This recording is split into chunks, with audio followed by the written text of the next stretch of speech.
찬송하시겠습니다. 456장 찬송.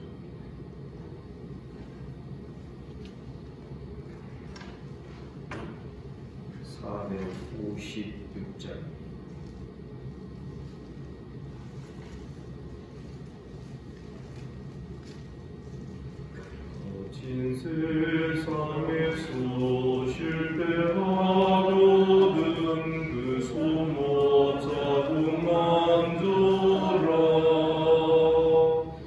오랜 일하다가 힘을 얻으리 그 소모 자국 만져라. 그 소모 자국 만져라.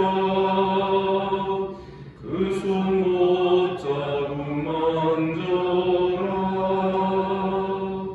주가 널 지키며 인도하시리. 그 소모 자국 만져라. 내가 어둠 속을 걸어갈 때에 그 소모 자국 만져라. 주가 참 평안을 내게 주시리. 그 소모 자국 만져라. 그 소모 자국 만져라.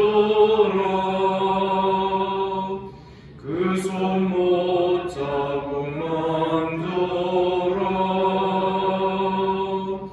주가 널 지키며 인도하시리. 그 소모 자국 만져라. 내가 부활의 주 따라가려면 그 소모 자국 만져라. 내가 주 안에서 길이 살리라. 그 소모 자국 만져라. 그 소모 자국 만져라. 그 소모 자국 만져라. 주가 널 지키며 인도하시리. 그 소모 자국 만져라. 너의 죄악의 짐 무거울 때에 그 소모 자국 만져라. 마음 문 열고서 주를 모셔라. 그 소모 자국 만져라. 그 소모 자국 만져라. 그 소모 자국 만져라. 주가 널 지키며 인도하시리. 그 소모 자국 만져라.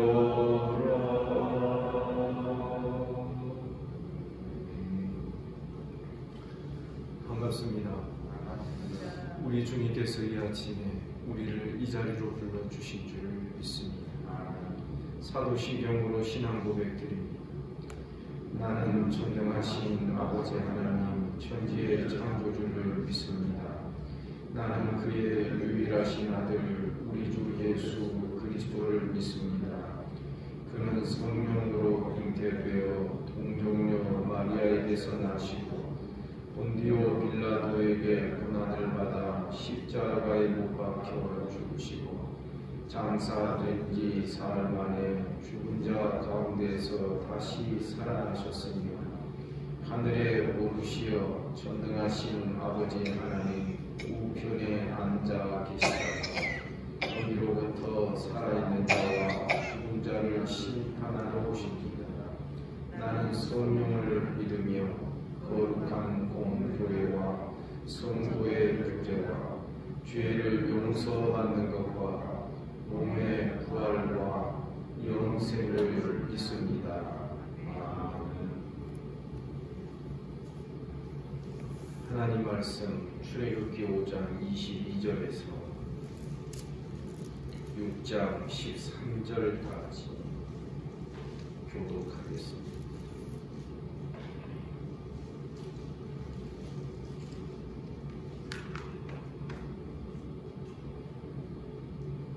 (5장 22절) 제가 읽습니다. 모세가 여호와께 돌아와서 아뢰되 주여 어찌하여 이 백성이 학대를 당하게 하셨나이까? 어찌하여 나를 보내셨나이까?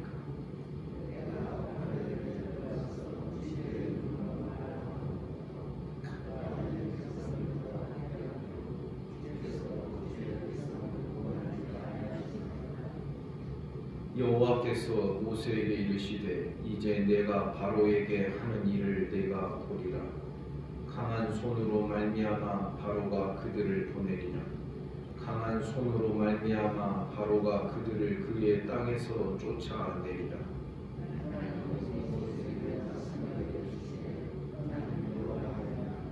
내가 아브라함과 이삭과 야곱에게 전능의 하나님으로 나타났으나 나의 이름을 여호와로는 그들에게 알리지 아니하였고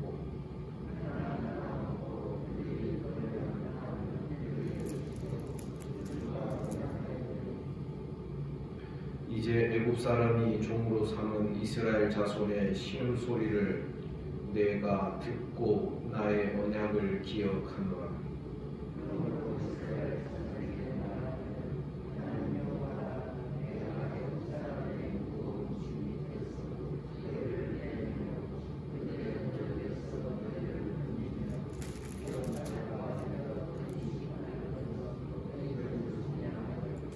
너희를 내 백성으로 삼고 나는 너희의 하나님이 되리니 나는 애굽 사람의 무거운 짐 밑에서 너희를 빼낸 너희의 하나님 여호와인 줄 너희가 알지라.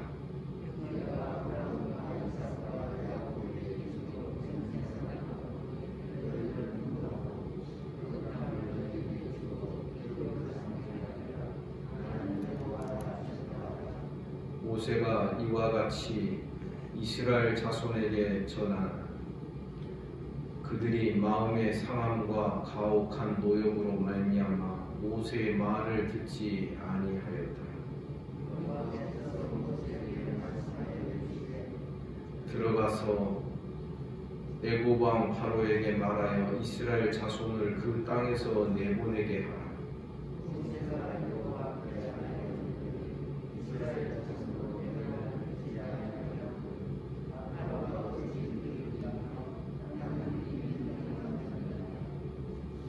다같이 여호와께서 모세와 아론에게 말씀하사 그들로 이스라엘 자손과 애굽 왕 바로에게 명령을 전하고 이스라엘 자손을 애굽 땅에서 인도하여 내게 하시니라.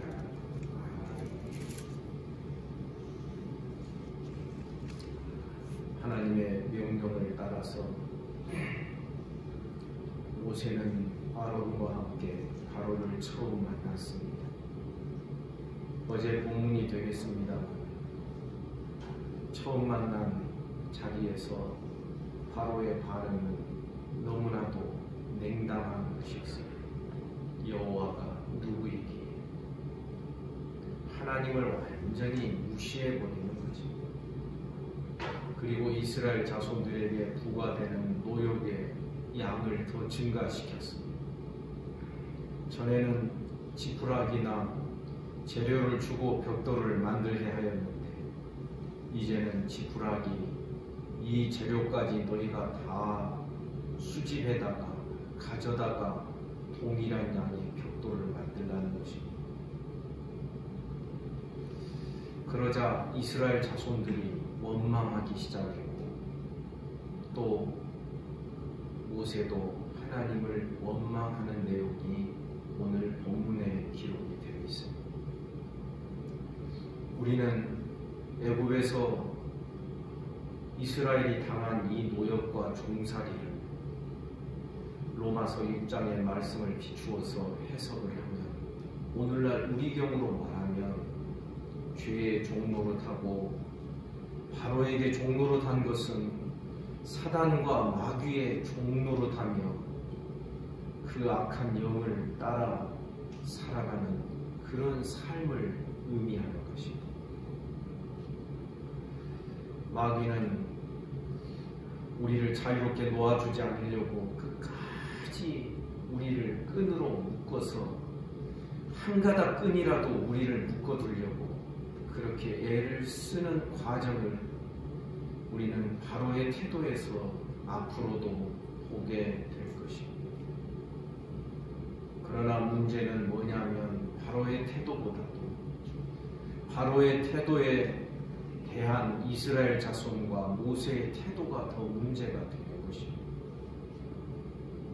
항상 성경을 보거나 교회 역사를 통하여 보면 외부적인 어떤 압제와 고난과 환난의 그 중한 그것보다도 어려움이 있을 때 교회 안에서 하나님의 나라 백성들이 서로 자중질환을 일으키고 서로 말을 함부로 하며 서로 소동하며 불신하며 이러한 것들이 항상 더 큰 문제였다라는 것을 우리가 기억해야 하는 것입니다. 심지어 이스라엘 자손은 바로와 아론에게 무엇이라고 말하느냐? 여호와는 너희를 살피시고 판단하시기를 원하노라. 이 모든 일이 하나님으로 말미암아 일어난 일인데도 불구하고 그리고 하나님께서 이러한 일들을 허락하신 이유는 이스라엘의 또 모세와 아론의 얄팍한 믿음을 더 굳게 하시고 더 심지를 견고케 하시기 위함인데 이스라엘 자손들은 편안한 삶이 목적이었던 것입니다. 그래서 그 편안함이 깨지니까 이건 하나님의 역사가 아니다. 이건 너희가 괜히 이 일을 어렵게 만든 것이다. 그러면서 여호와는 너희를 살피시고 판단하시기를 원하노라. 어제 본문 5장 21절에서 그렇게 말을 하는 것입니다. 문제는 모세까지도 흔들립니다. 22절 모세가 여호와께 돌아와 아뢰되 주여 어찌하여 이 백성이 학대를 당하게 하셨나이까? 어찌하여 나를 보내셨나이까? 당신의 말씀에 순종해서 갔으면 바로가 그냥 순식간에 꼬꾸라지고 엎드려지고 그러면서 우리가 전한 여호와의 말씀에 순종하고 복종해야 이것이 얼마나 신나는 일이고 이것이 정상 아니겠습니까? 그런데 이게 도대체 어떻게 된 겁니까? 더 어려움이 가중됩니다. 이스라엘 백성들마저 나를 원망하고 그리고 주님께서도 이 상황에서 다른 특별한 대안을 내놓지 않고 있습니다. 그러면서 어찌하여 나를 보내셨나이까? 자기는 못 간다, 자기는 할 수 없다고 한 자기 판단이 옳다라는 이야기이지 않습니까? 저는 곰곰이 묵상하며 생각해 봅니다. 왜 이스라엘 자손들을 한 번의 재앙으로 하나님께서 끄집어내지 아니하시고 왜 10가지의 재앙까지 쉽게 말하면 재앙이 이 아구까지 차오르기까지 하나님은 그렇게 무수한 재앙을 통하여서 이스라엘을 출애굽시키셨습니다. 여러분 기억하시기 바랍니다. 바로를 꺾기 위함만이 아니었습니다. 이스라엘 자손과 모세를 잠잠한 신앙이 될 때까지 그 재앙은 필요했던 것입니다. 오늘날 우리도 조금만 안 좋은 일이 있고 조금만 무슨 일이 있으면 금방 우리가 막 이상한 말들을 하기 시작합니다. 이스라엘 자손들을 닮아 있지 않습니까? 얄팍한 것이지요. 모세까지도 그 얄팍함에 동조하여 하나님을 원망합니다. 23절에 보니 내가 바로에게 들어가서 주의 이름을 말한 후로부터 그가 이 백성을 더 학대하며 주께서도 주의 백성을 구원하지 아니하시니라. 모세도 하나님을 원망하고 있는 것입니다. 이에 대하여 하나님께서는 6장 1절 이하에서 하나님을 말씀하시기 시작합니다. 1절 여호와께서 모세에게 이르시되 이제 내가 바로에게 하는 일을 내가 보리라. 강한 손으로 말미암아 바로가 그들을 보낼 것인데 강한 손으로 말미암아 바로가 그들을 그의 땅에서 쫓아낼 것이다. 내보내는 정도가 아니라 나중에는 바로가 너희를 등을 떠밀면서 제발 나가달라 하고 쫓아낼 때가 있을 것이다.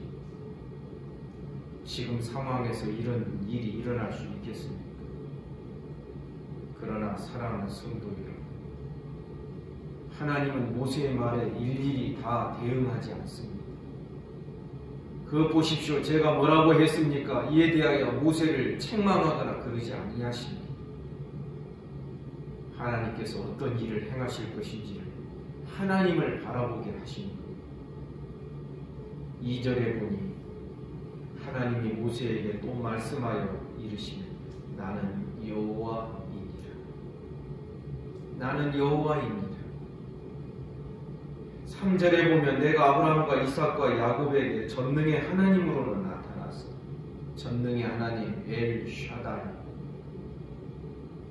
그래서 불가능한 상황을 가능하게 하시는 전능의 하나님으로는 나타났지만 나의 이름을 여호와로는 그들에게 알리지 아니하였다. 이 여호와라는 이 이름이 만들어지는 것은 하나의 문장이었습니다. 출애굽기 3장 14절에 보면 아주 유명한 말씀이 기록이 되어 있습니다. 모세가 하나님의 이름을 여쭈니까 하나님 당신의 이름이 뭡니까?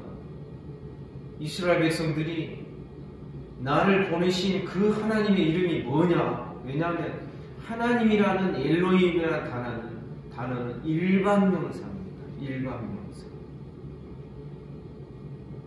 쉽게 말하면 일반 명사. 저를 가리켜서 목사라고 하는 것은 일반 명사의 호칭이죠. 그러면 누가 물을 겁니까? 목사가 여러 명이 있을 때 목사가 어떻고 그러면 어떤 목사를 말하느냐. 그러면서 이제 고유명사를 요구하는 것이죠. 그러면 아무개 목사입니다. 이러는 것처럼 엘로힘 하나님이라는 단어는 일반 명사입니다. 일반적인 신에 대한 호칭이기도 하고 그냥 하늘에 있는 어떠한 신을 말하는 일반적으로 통용되는 그런 호칭이었습니다. 그게 하나님이라는 엘로힘이라는 단어. 그런데 그에 대하여 고유명사의 하나님의 이름이 여호와라고 하나님이 말씀하십니다. 나의 이름을 여호와로는 그들에게 알리지 아니하였다. 그런데 이 여호와라는 이름이 출애굽기 3장 14절에서 나오는 유래된 것입니다. 그것이 바로 나는 스스로 있는 자니라. 원문에 보면 나는 스스로 있는 자니라 하는 거기에 사용되는 동사와 그 단어들이 축약이 돼서 만들어진 단어가 바로 여호와라는 단어인 것입니다. 원문으로 그대로 발음하면 야훼 이렇게 발음이 됩니다. 그러니까 나의 이름을 여호와로는 그들에게 알리지 아니하셨다라는 그 뜻은 무엇이냐면 나는 스스로 있는 자, 약속한 것을 지키시는 하나님, 자기 백성을 구원해 내시는 하나님, 그런 의미를 담고 있는 것이 바로 여호와랍니다.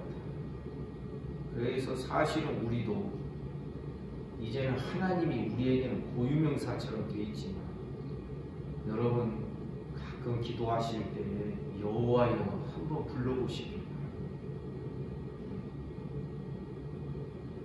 그러면 느낌이 달라져야 돼요.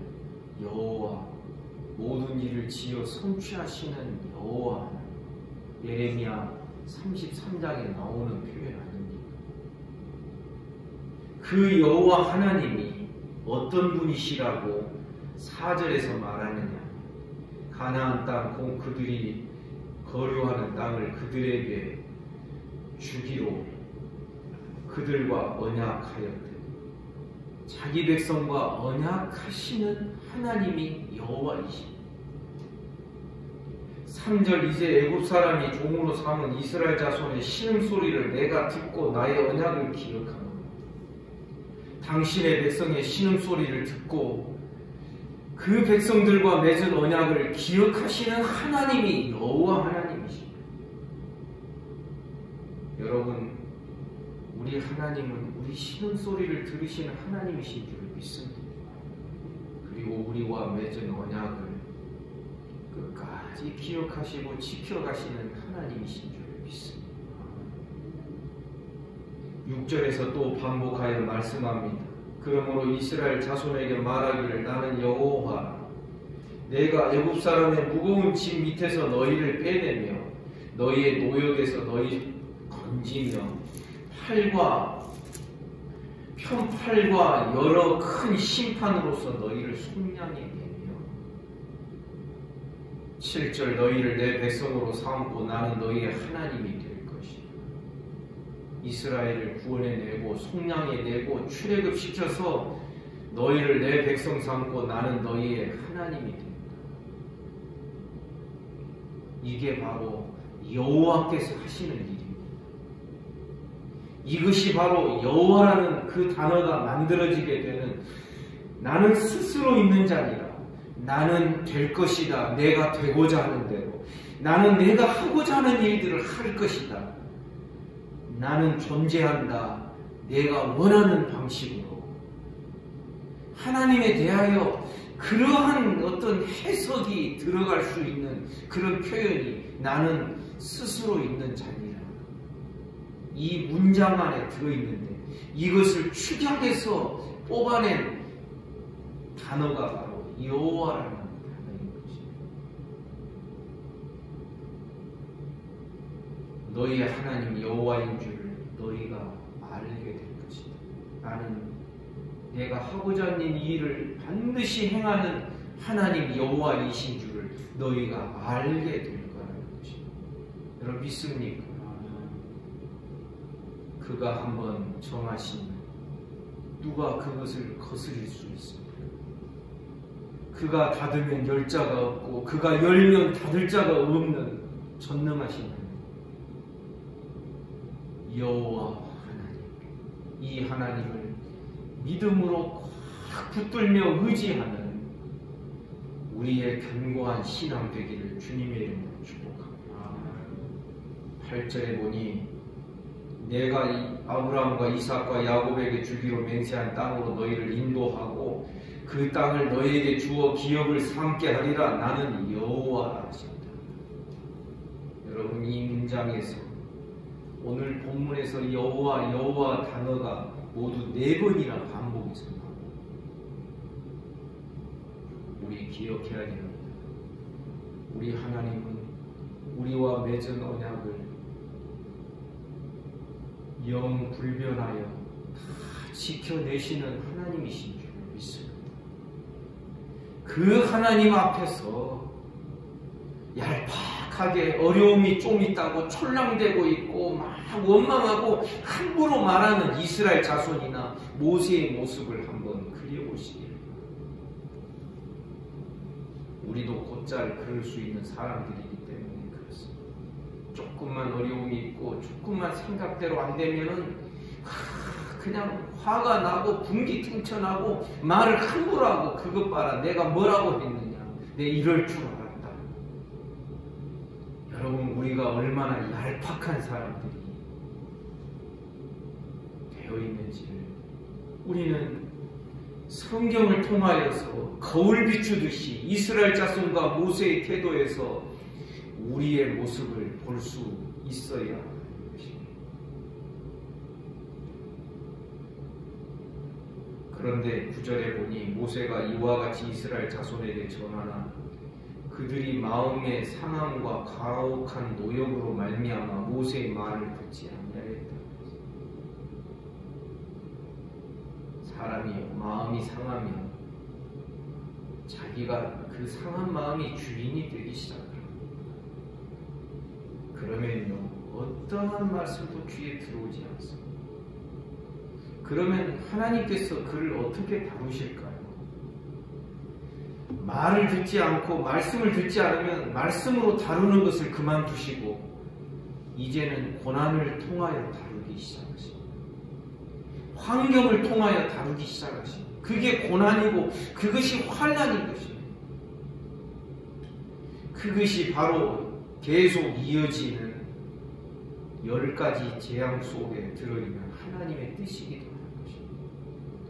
여러분, 10가지 재앙이 진행되면서 여러분 바로만 변화된 거 아닙니다.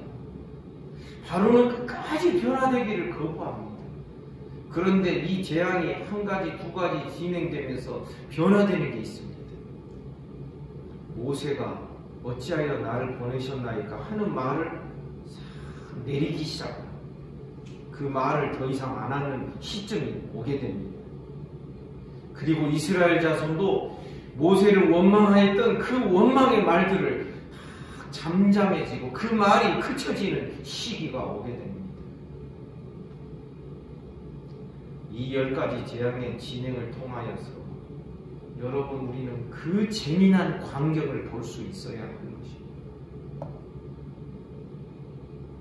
그렇게 되면 이 재앙은 누구를 위하여, 누구 때문에 이 재앙이 허락되었다라고 말할 수 있을까요? 바로만을 위한 게 아닙니다. 애굽 사람들만을 위한 게 아니라 이스라엘 자신, 모세 자신을 위하여서도 이 재앙의 진행이 필요했던 것입니다. 이스라엘 자손들이 모세의 말을 듣지 아니하니까 12절에 보니 여전히 모세는 자기를 계산하고 있습니다. 이스라엘 자손도 내 말을 듣지 아니하였거든 바로가 어찌 들으리이까? 나는 입이 둔한 자니이다. 말로 사람이 설득되고 말로 무엇을 이겨내고, 여러분, 말의 중요성을 가지고 그 생각하는 사람은 이렇게 생각할 수밖에 없을 것입니다. 그러나 하나님은 말씀합니다. 여호와 하나님만을 바라보라고 말씀하시는 것입니다. 하나님이 일하심이 더 중요합니다. 하나님의 일하시고 역사하심이 먹혀 들어가지 않으면 어떤 말로도 사실은 사람이 설득될 수가 없는 것입니다. 우리는 이 10가지 재앙의 과정을 통하여서 하나님이 이스라엘 자손들을 어떻게 단련해 가시고 어떻게 견고한 믿음으로 세워 가시는지를 우리는 분명하게 볼 수 있게 간절히 소원합니다. 하나님은 하나님만을 주목하게 하십니다. 모세의 이런저런 말에 그렇게 대꾸하지 아니하시고 나는 여호와라, 내가 이렇게 할 것이다, 하나님만 바라보라고 요구하시는 것입니다. 오늘날 우리에게도 이런 요구가 있지 않습니까? 너희를 바라보지 말고 우리 사람의 어떤 무엇을 계산하지 말고 믿음의 주요 온전케 하시는 분이신 예수를 바라보라. 아멘입니까? 이런 은혜가, 이런 눈이 열려지는 은혜가 있으시기를 주님의 이름으로 축복합니다. 기도하겠습니다. 거룩하신 하나님 아버지, 오늘도 이 아침에 우리를 이 자리에 불러주시고 주의 말씀을 대면케 하여 주시니 감사합니다. 오늘 하루도 주의 말씀에 그 방향을 따라서 주님과 함께 동행하며 나아가는 우리들의 삶이 되게 하여 주옵소서. 하나님 앞에서 잠잠한 신앙을 배우기를 간절히 소원합니다.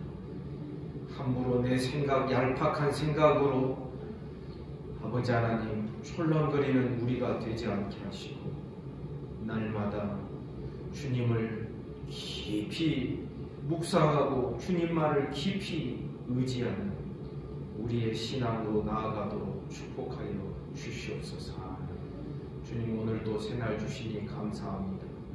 주님과 함께 동행하는 복된 하루가 되게 하시고 또 오늘도 또 예배당의 여러 가지 일들을 섬기는 그러한 일들이 있사오니 하나님 아버지 건강하게 하시고 재미있게 하여 주시기를 원합니다. 오늘도 몸이 아픈 우리 성도들 하나님께서 붙드시기를 원합니다. 태중에 있는 아이로부터 시작하여 아버지 하나님 연로하신 성도에 이르기까지 모든 이들을 어루만져 주옵소서. 예수 이름으로 명하노니 깨끗함을 받을지어다. 오늘도 나라와 민족을 지켜주시고 한국교회 불쌍히 여겨주시고 주변의 나라들 특별히 일본을 불쌍히 여겨 주옵소서. 이 지구촌에 고통하며 신음하며 살아가는 모든 인생들을 긍휼히 여겨 주시기를 원합니다. 오늘 하루의 모든 삶을 우리 주님께 의탁합니다. 예수님 이름으로 기도하옵나이다. 아멘. 말씀 묵상하시겠습니다.